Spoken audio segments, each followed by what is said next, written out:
اللہ کا فرشتوں کی مجلس میں حضور کی ثنا کرنا یہ درود ہے، حضور کی مدح فرمانا، محبوب کی شانوں کو بیان فرمانا۔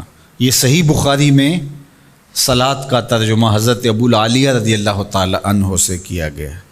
تو پھر درود کا مفہوم بہت وسیع ہے، حضور کی مدح و توصیف، حضور کے حسن کا بیان، حضور کے خصائل کا عنوان، آقا کریم کے شمائل کا تذکرہ، حضور علیہ السلام کے فضائل کی باتیں، حضور کی عظمتوں کا عنوان، یہ سب کچھ درود کے زمرے میں آتا ہے۔ اور پھر ساتھ صیغہ بھی درود کا ہو اور اس میں شانیں بھی حضور کی ہوں، جس طرح درود تاج میں ہے، تو اس میں حضور پر درود بھی بھیجا گیا اور ساتھ حضور کی عظمتوں کو بھی بیان کیا گیا۔ تو یہ ایک خوبصورت گلدستہ بن گیا۔ درود شریف کے جو مفاہیم بیان کیے گئے ہیں، ان سب مفاہیم کو یہ اپنے جلو میں لیے ہوئے ہے یہ درود۔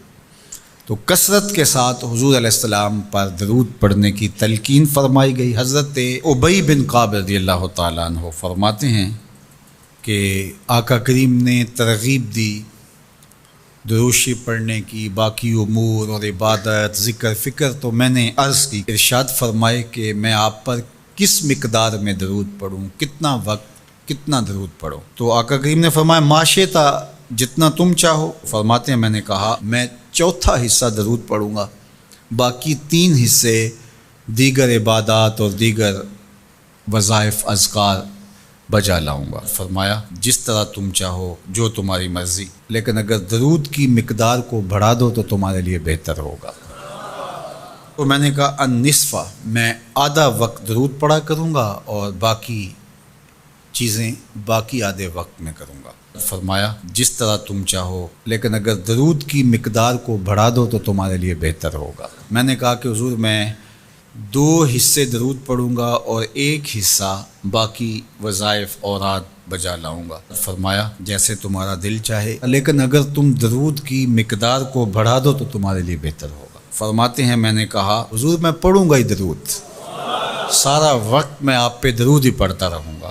فرمایا پھر تمہارے سارے دکھ، تکلیف، اذیتیں، پریشانیاں، اس کے لیے یہ درود کفایت کرے گا اور تمہارے گناہوں کی مغفرت فرما دی جائے گی۔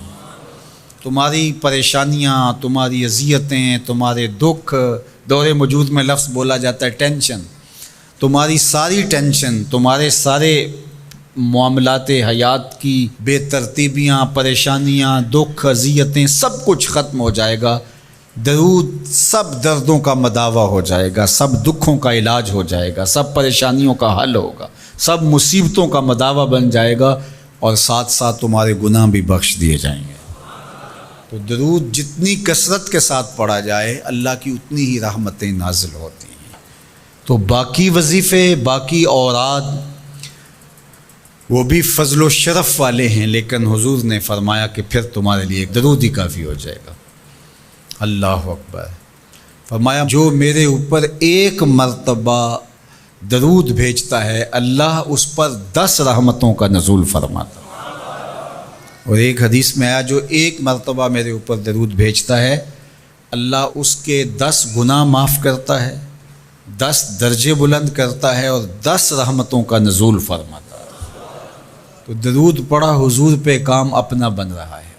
تو درود پڑھنے سے انسان کا باطن سنورتا ہے، اندر پاکیزگی نصیب ہوتی ہے، گناہ دھلتے ہیں، عیب دھلتے ہیں، پریشانیاں ختم ہوتی ہیں، مصیبتیں، آلام، مصائب، دکھ، ٹینشن، پریشانی، جو کچھ بھی ہے یہ ختم ہوتا ہے، اور درود پرسکون بنا دیتا ہے انسان کو۔ راحت بخش ہے وظیفہ، سرور انگیز ہے یہ وظیفہ، نور بیز ہے یہ وظیفہ، ماحول میں شگفتگی پیدا کر دیتا ہے۔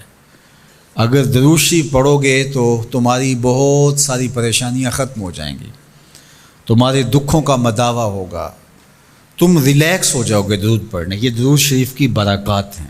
1 مرتبہ درود پڑھنے سے 10 رحمتیں نازل ہوتی ہیں، اور جو بار بار حضور پہ درود پڑھتا ہے تو بتاؤ کہ کتنا بڑا ذخیرہ رحمتوں کا اس کے اطراف میں پھیل گیا۔ تو اس لیے کثرت کے ساتھ درود پڑھنا چاہیے۔ حضور علیہ السلام نے یہ بھی ارشاد فرمایا کہ جو میرے اوپر درود پڑھتا ہے، میرے اوپر لازم ہے کہ میں اس کی شفاعت کروں گا۔